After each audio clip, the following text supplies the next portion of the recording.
Оройн мэд guys. За, хөрөнгөний зах зээл өнөөдрийн байдлаараа харьцангуй тайван байх шиг байна. Та харж байгаа бол Nasdaq өнгөрсөн 5 дахь өдөр 732-оос одоо QQQ шүү заа. 732-оос 704 хүртэл унлаа. Өнөөдрийн одоогийн байдлаараа 716 дээр байна.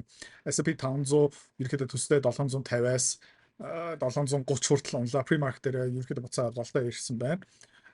Dow Jones техник зүгээс хамаагүй дээр. Өөр юу цохилт, түн цохилт авсан бэ гэх юм бол алт бол бас нэлээд унсан 4480-аас бараг 4300 унлаа. Тэгэхээр одоогийн байдлаараа тэгээ өнөөдөр бас буцаага босч ирж чадаагүй л байна. Та харж байгаа юм бол ингээд lower low тэгээд ингээл downtrend үргэлжлэл байгаа. Ер нь бол одоо downtrend-ийнхаа channel-ийнхаа ёроолтой ирсэн байна. Удахгүй нэг bounce ирэх магадлал бол байгаа.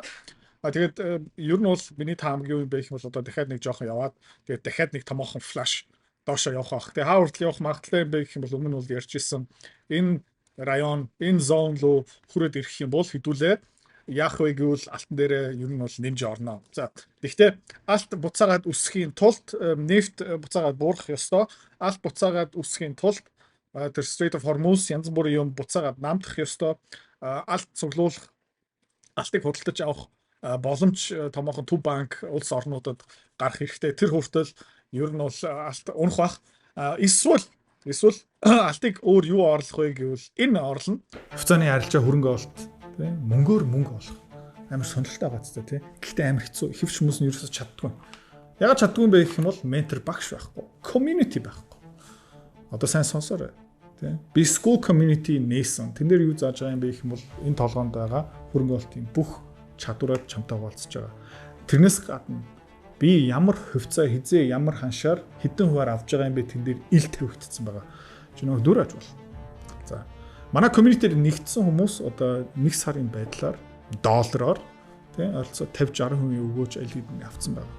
За, чи миний энэ чадварыг сурмаар байгаа юм бол энэ видеоны эцэст тийм манаар автна чам дэлгэн мэдээлэл өгнө. Тэгээд school community дотор уулзъя.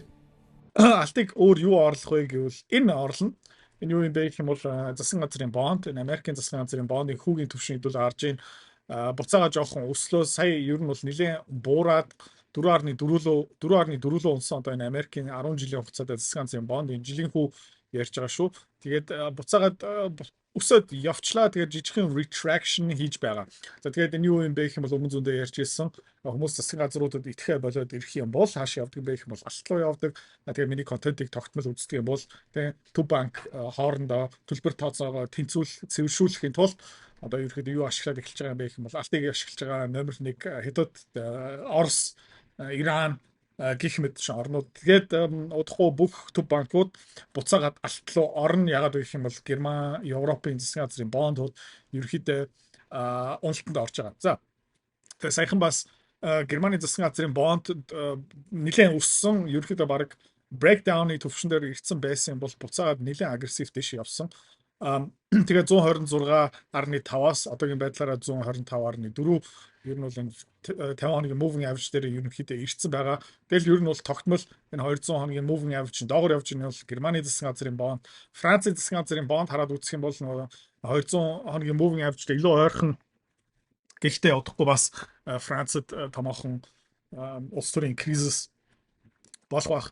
Тэгээд Германы эдийн засаг улам яарч байгаа тийм учраас энэ Германы засгийн газрын бонд ерөөхдөө ингээд тогтвортой буурч байгаа. За евро хараад үзэх юм бол тэ өнгөрсөн 7 хоног хэдүүлээ ярьжсэн. За ер нь бол нэлээд дээш явчлаа. Тэгээд ер нь бол нэг flag үсээд тэгээд sideways consolidation руу орчоод тэгээд ерөөхдөө унжсэн. Тэгээд хэдүүлээ бас юу ярьжсэн бэ гэвэл эндээ нэг жижигхэн bear flag хийж байсан юм аа. Тэгээд bear flag ерөөхдөө одоо бараг болох гээд байна. Тэгээд хэдүүлээ юу хийсэн бэ гэх юм бол EOS 5 дээр нэмж орсон.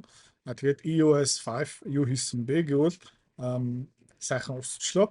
Энэ EOS 5 яг pre-market бараг 88.2 дээр ирсэн байсан.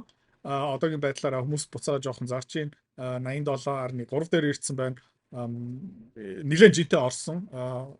Тэгээд хэдүүлээ удахгүй яах магадaltaй байх юм бол энэ EOS 5 позиц ерөөхдөө энэ хаваар ерөөхдөө зараад эхэлнэ. Тэгэл буцаага буурахын хүлээгээл тэр доогуура энэ хаваар худалдаж аваад энэ дээгүүр ингээд зараад тэг яах юм бэ гэх юм бол энд нэг үүссэн байгаа тренд channel байж тээ. Энийг ерөнхийдөө хэдүүлээ зөвөр энэ тэндээс хэдэн зуун доллар өндөр багцсан хүмүүс хэдэн мянган доллар ингээ энэ тэндээс ингээ зулгаад аваад явах зорилготой. За SEO 3 ерөнхийдөө төстэй. Тэгээд хэдүүлээ бас юу их юм бэ гэх юм бол евро долларын future contract бас хэдүүлээ арилжаа хийн. Манай VIP одоо том багцтай хүмүүс хэдүүлээ бас юу исэн бэ гэх юм бол саяхан энэ 99 хавцаа хэдүүлээ юу исэн бэ гэвэл долларын гэрээ худалдаж авсан. Өнөөдөр автан бас миний багцын нэг 2 скриншот оруулсан. 2 долларын гэрээ авсан. Тэгээд ойролцоогоо 200 мянган долларын хэмжээний доллар худалдаж аваад тэгээд энэ хоёр ерөөхдөө тэрнээс хойш 1%-аар өсчөөд одоогийн байдлаар 2000 долларын ашигтай явж байгаа.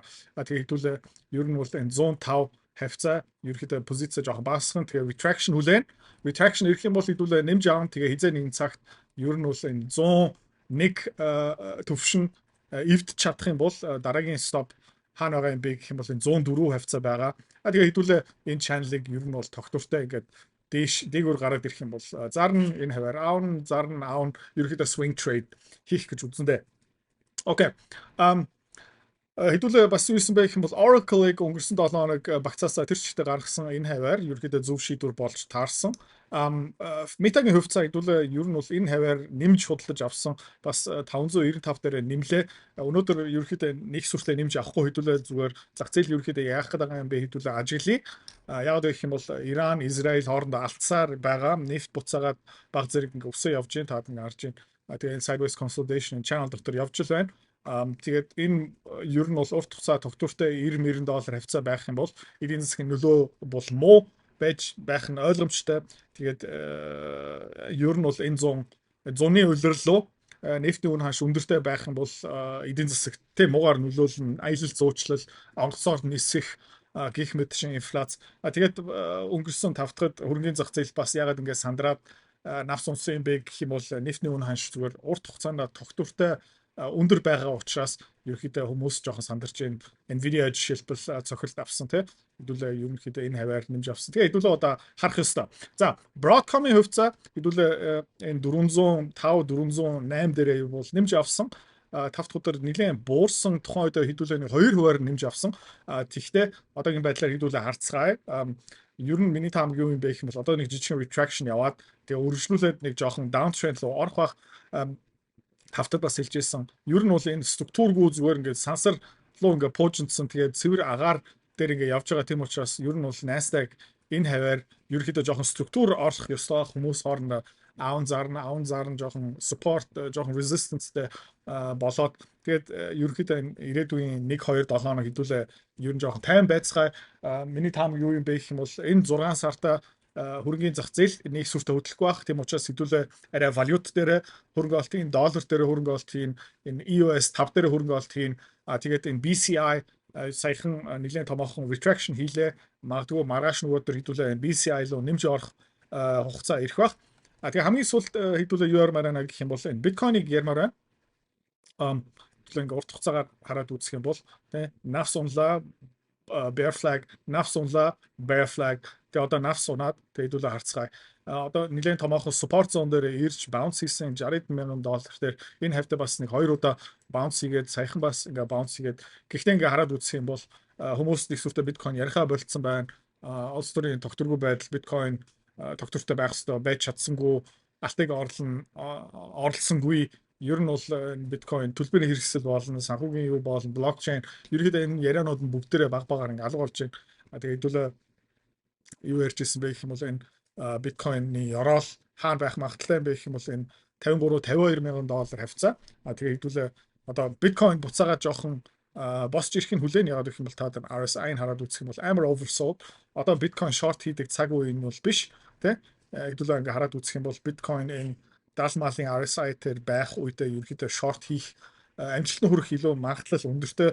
Тэгээ энэ 15 20 28 30 хавцаа байх юм бол эрсдэл ба өгөөжийн тооцоо бидний хувьд бол ашиггүй. Тийм учраас одоо ингээд биткойн унтсан болохоор нэмээд уналтан дээр ори мори гэсэн үйлдэл хэдүүлээ ихгүй тийм учраас хэдүүлээ зүгээр жоохон тайван байцгаая. За бас нэг зах зээлийг би ерөөдөө анхааралтай харж байгаа хариу баримаар л байна. Гэхдээ эмоц LED-ийн байхгүй. Тийм учраас тий энэ тухай би ямар нэгэн байдлаар хатуурсан юм бол байхгүй.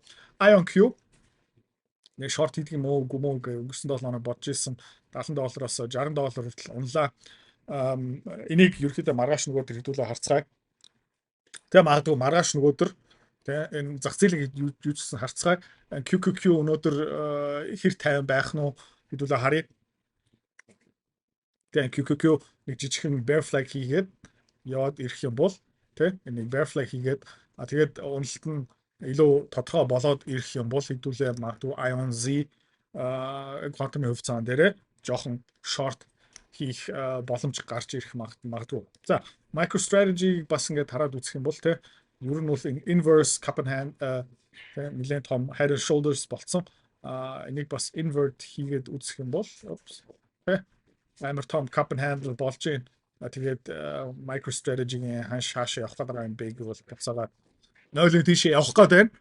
Тэгээ энэ дээрээ хэдүүлээ бас арилжаа хийнэ.